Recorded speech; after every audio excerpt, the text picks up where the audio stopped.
अब तक आपने सुना, सुरभि अपने पति विजय सिंह की दूसरी पत्नी थी। विजय सिंह का एक बेटा राहुल था। सुरभि राहुल की सौतेली माँ थी। सुरभि घर में आते ही राहुल से दूरियां बनाने लगी। उसे पढ़ाई के बहाने कहीं बाहर भेजती तो कहीं और। अचानक से विजय सिंह ने अपनी पत्नी पर सवाल उठाया, क्या तुम्हें अपने बेटे की याद नहीं आती? तो सुरभि ने अपनी ममता का एहसास कराते हुए विजय सिंह से कहा कि आपको क्या लगता है, मैं राहुल से प्यार नहीं करती? आज तक आपको अपनी खुद की औलाद करने को नहीं कहा। हमेशा राहुल के लिए ही जीती रही और आपको ऐसा लगता है मुझे उसकी याद नहीं आती?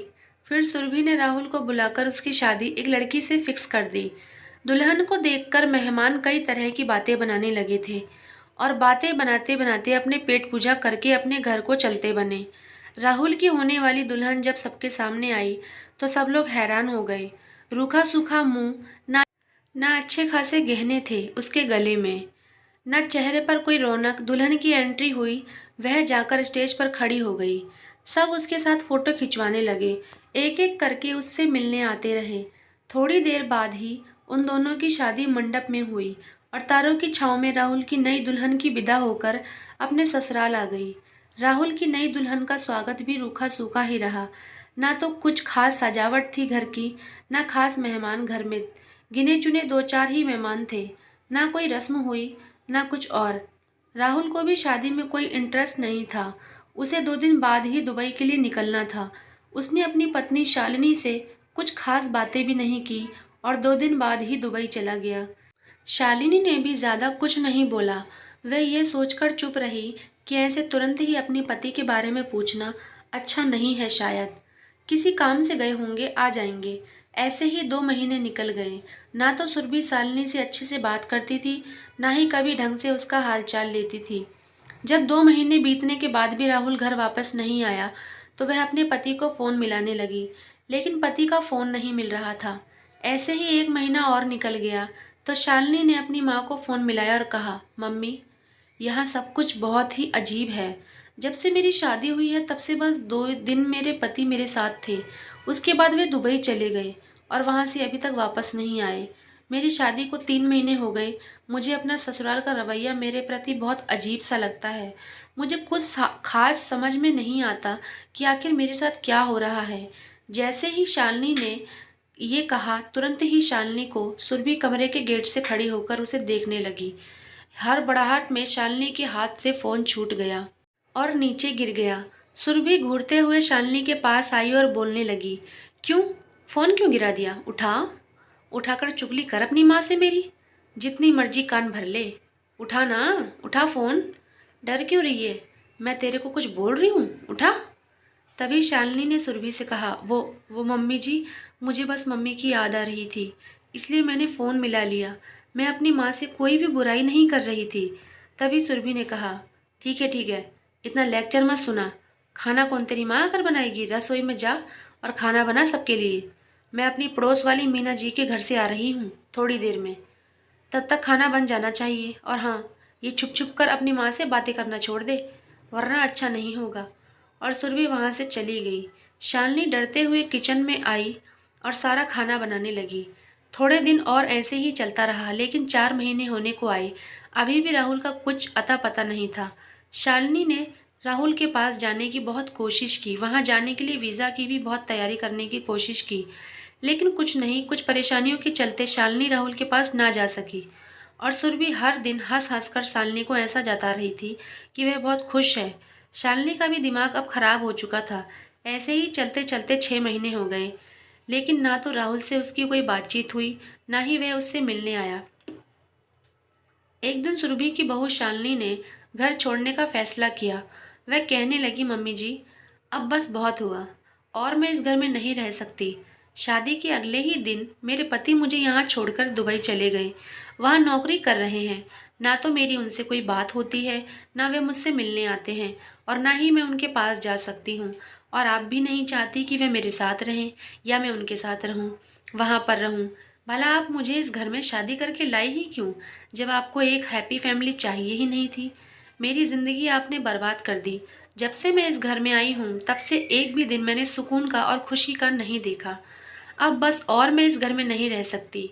बोल दीजिएगा मेरे ससुर जी से, और सुन लीजिए आप भी, मैं जा रही हूँ ये घर छोड़कर हमेशा के लिए। तलाक के पेपर भिजवा दूंगी। इतना सुनकर सुरभि का दिमाग घूम गया और वह तालियां बजा बजा कर चिल्लाने लगी और कहने लगी, वाह शालिनी वाह, कमाल की बात है, 6 महीने में ही तेरा दिमाग फिर गया है। क्या हुआ अगर राहुल तेरे साथ नहीं है? तो क्या हुआ अगर वह दुबई में नौकरी कर रहा है? तो इतना अच्छा पैसा कमा रहा है, उसी के पैसे से तो हमारा घर चल रहा है। अब तू क्या चाहती है, काम छोड़कर तेरे पास आ जाए, तेरे साथ रहे? और खबरदार अगर इस घर को छोड़कर गई तो तू हमारी बदनामी करवाना चाहती है। गली मोहल्ले में अगर तेरी वजह से हमारी थोड़ी सी भी थू हुई तो मुझसे बुरा कोई नहीं होगा। और बाकी मेरे रुतबे के बारे में तो तू जानती ही है, तेरे पूरे परिवार को रोड पर लाकर खड़ा कर दूंगी। भला तेरी क्या औकात, बोल। इतना सुनकर शालिनी की आंखों में आंसू आ गए और वह बैग उठाकर अपने कमरे में चली गई। उसे बस अपने परिवार की चिंता थी, अपने परिवार के बारे में सोच सोच कर चुप रही। 1 महीना और निकला, ऐसे ही कुछ महीने और बीत गए। पूरे 1 साल बाद राहुल दुबई से सुरभि के पास आया और पूरे घर में अपनी पत्नी को ढूंढने लगा। शालिनी अब बहुत गुमसुम सी रहने लगी थी, ना किसी से बात करती थी, ना किसी से कोई मतलब रखती थी। उसका अकेलापन उसे धीरे धीरे खा चुका था। राहुल जब शालिनी के पास गया और उसे देखकर मुस्कुराने लगा। शालिनी ने उसकी तरफ देखा तो सही, लेकिन कुछ बोली नहीं। राहुल ने झटपट से अपने बैग से एक ज्वेलरी सेट निकाला और शालिनी को देने लगा और कहने लगा, ये तुम्हारे लिए, और मुझे तुमसे एक शिकायत भी है। जो नंबर तुम्हारे पास था वह नंबर तो मेरा बंद हो चुका था। मेरे दूसरे नंबर पर तुमने कॉल क्यों नहीं किया? मैंने माँ से बहुत बार कहा कि वह तुमसे मेरी बात कराए, लेकिन कुछ न कुछ कहकर उन्होंने बात को टाल दिया। मैंने उन्हें बोला था वह मेरा नंबर नया वाला तुम्हें दे दें, जब भी तुम्हें टाइम मिले तो तुम मुझे कॉल कर लोगे। क्या माँ ने तुम्हें नंबर नहीं दिया, या तुम मुझसे बात ही नहीं करना चाहती थी? एक ही सांस में राहुल ने इतना सब कुछ बोल दिया, लेकिन शालिनी बिल्कुल चुपचाप बैठी रही और उसकी आंख में आंसू थे। राहुल की सारी बातें चुपचाप सुनती रही, लेकिन कुछ भी प्रतिक्रिया नहीं दी। राहुल हैरान हो गया और उसे कुछ भी समझ में नहीं आया कि आखिर शालिनी चुप क्यों है। राहुल ने शालिनी को एक बार गले से लगाया, उसके बाद भी शालिनी ने कोई प्रतिक्रिया नहीं दी। राहुल को अब चिंता सताने लगी। उसने उसके माथे पर हाथ रखा और उसे महसूस हुआ कि शालिनी को फीवर है। उसने घर पर ही डॉक्टर को बुलाया और चेक कराया। उसकी कोई भी प्रतिक्रिया ना देने की वजह पूछी। डॉक्टर ने उन्हें बताया शायद इन्हें कोई टेंशन है, कोई परेशानी है, जिनका सदमा उनके दिलो दिमाग में बैठ गया है। क्या इनका खाना पीना अच्छा नहीं होता? क्या टाइम से ये खाना नहीं खाती? तो राहुल ने कहा, मैं तो आज ही दुबई से आया हूँ, मैं इस बारे में माँ से बात करता हूँ। वैसे क्या परेशानी है इन्हें? डॉक्टर ने बताया इन्हें कोई बहुत बड़ी चिंता खाई जा रही है। शायद ये बहुत अकेली अकेली रहती हैं और इसलिए इनके साथ ऐसा हो रहा है। इन्हें आपके साथ की ज़रूरत है, ज़्यादा से ज़्यादा इन्हें खुश रखने की कोशिश करें। यह कुछ ही दिनों में ठीक हो जाएगी। और जो मैंने दवाई लिखी है यह बाहर से मंगाकर इन्हें टाइम से देते रहिएगा। मैं चलता हूँ, कुछ भी परेशानी हो तो मुझे दोबारा बुला लेना। डॉक्टर चला गया। कुछ ही दिनों में शालिनी ठीक होने लगी और धीरे धीरे राहुल से बातचीत करने लगी। जब वह पूरी तरह ठीक हो गई तो बहुत फूट फूट कर रोने लगी।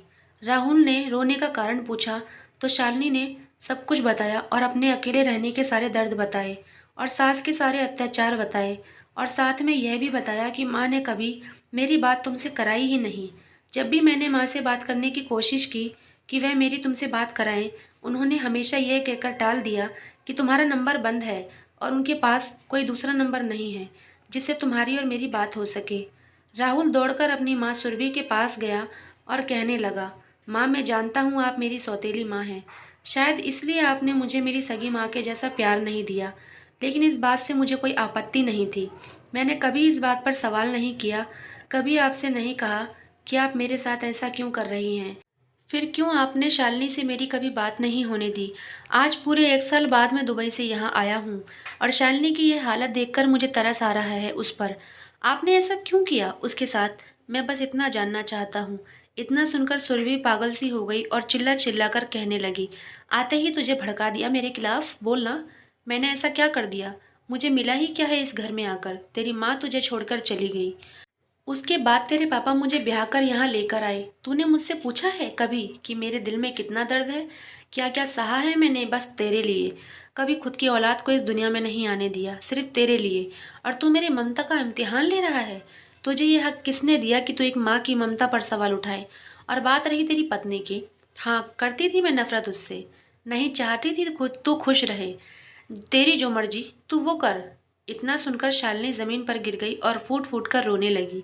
सुरभि कमरे से बाहर चली गई। राहुल ने शालिनी का और अपना सारा सामान पैक किया और पास में ही एक फ्लैट लेकर उसमें अपनी पत्नी शालिनी के साथ रहने लगा और वहीं पास में ही नौकरी भी करने लगा।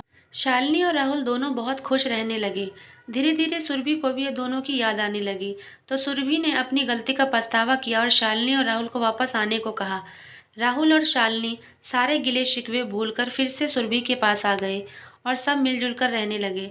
दोस्तों, कहानी अच्छी लगी हो तो वीडियो को लाइक और चैनल को सब्सक्राइब ज़रूर करें।